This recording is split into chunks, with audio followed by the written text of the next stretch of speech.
An important objective of selling your home is to attain the highest possible price. But your primary objective is to have your home sold. That's the only way you'll satisfy the motivations that originally caused your decision to move. If by attempting a price too high, your home doesn't sell, then your objectives aren't met. In this video, I'll address the major principles of pricing, as well as the most common questions and beliefs owners have about pricing their home. You will find these principles to be relevant for most locations and price ranges. Should we select an agent based on price? This question goes to the heart of your two most important decisions: selecting an agent and establishing the price. These decisions must be independent choices and unrelated to each other. One of the greatest mistakes homeowners make is to list with an agent who agrees to the highest asking price. As tempting as this is, it can prevent your home from selling. Agents who gain your listing with a high price now will simply require successive price reductions later. There are two criteria on which to base your listing decision: services and marketing plan, or asking price. Real estate agents don't establish value, the market does. So under no circumstances should you select an agent based upon price. You wouldn't choose a stockbroker based on the value of your stock. You'd hire a stockbroker based on competence, trust, comfort, and reputation. Select an agent using similar criteria. The best agents have the confidence to tell you the truth about the market. That's the only way you'll learn the true value of your home. Their role is to sell your home, not price it. All the exposure in the world won't sell an overpriced home, and an agent's enthusiasm about your home will not increase its value. Ideally, you should select your agent first, then together determine the price of your home. So how do I set the asking price? Think back to when you purchased this home. How did you determine what to pay for it at the time you bought it? You probably compared this home to all the other homes for sale and arrived at a value based on that comparison. Well, buyers still comparison shop today. In fact, through the internet, they have a much greater access to market information. So by the time they see your home, they've already examined your competition and know their options. It's important that you and your agent select a price based upon this same market data. Now, typically, the internet provides only asking prices on homes for sale, not sold. To determine true market value, real estate agents will not only research the asking prices of homes for sale, but more importantly, the sale prices of those that have sold. Let's see how this is done. Your real estate agent may use what is called a comparative market analysis, or CMA, similar to this. Its purpose is to compare your home to others by location, size, and amenities. It may contain an area map, photos of homes, and summary pages like this to compare addresses, bedrooms, baths, square footage, and style. Active properties, the ones for sale, represent the upper end of the price range. You wouldn't expect to sell your home for more than what others are selling for today, assuming, of course, that these are similar to yours. The solds represent the reality of the market. These are the most important numbers to use in determining market value. In a normal market, your asking price should be at the top of the solds and at the bottom of those for sale. As an alternative to a printed CMA, your agent may provide the information on an internet summary page or a computer database display. There's a third category that your agent might research, depending upon the market. Those are the homes that did not sell after the listing term. These are called expired listings and represent the out-of-range price. If you price where the other homes expire, your home will remain unsold as well. So, to receive the most money in the shortest time, you must price at market value. The CMA is like an X-ray of the market. When a doctor takes an X-ray of your shoulder, the doctor isn't creating the injury that appears, nor is a real estate agent creating the market that exists around your home. In both cases, a professional is giving you a look at the reality of a situation so you can make an informed decision. Some sellers say, our home is better than the others. The first question buyers ask when examining a higher-priced home is, what's the difference? For a home to be seen as better, it must surpass the others in these criteria: location, size, or amenities. Of the three, location represents a majority of value because it's permanent and unchangeable. This is especially true in condominiums and apartments where location is the primary differentiating factor or where location is predominant in relation to the structure. When people buy a home, the first thing they're buying is where it is, the side of street that it's on, the direction it faces, the neighborhood, freeway access, or proximity to schools and shopping. Size, or square footage, is the next most important criteria.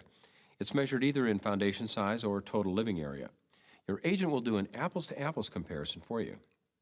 If location and size are comparable, then amenities become more significant. Condition, appliances, features, construction quality, and decorating become more important factors to differentiate one home from another. We all think our home is the best, but it's important to be objective in analyzing your home's value. The buyers will be. Market trends will definitely influence your pricing strategy, and your real estate agent will take this into account. This chart illustrates a typical rise and fall of a market. When you put your home on the market here, you can price it a little higher because the market will rise to catch it. But at this point, the market has peaked, so you must price right at this level because if it's priced correctly today, it may not be later on. Now, one of the most disheartening times to put your home on the market is during a decline. If you overprice it here, it's a dangerous strategy because it will stay on the market for a long time. So consult with your agent to decide a correct pricing strategy.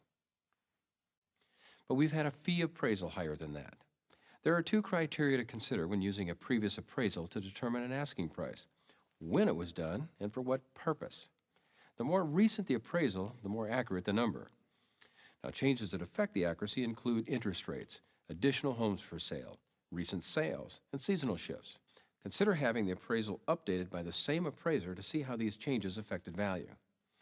An appraisal done for insurance or refinancing may be higher than market, while for tax assessment or new mortgage may be lower. The CMA furnished by your agent is the most relevant to your current situation. Now, the appraisal that does matter is the one your buyers have done for mortgage application because it establishes their maximum loan amount. If the home appraises for less than the sale price, the lender will reduce the loan amount, which could hinder the sale.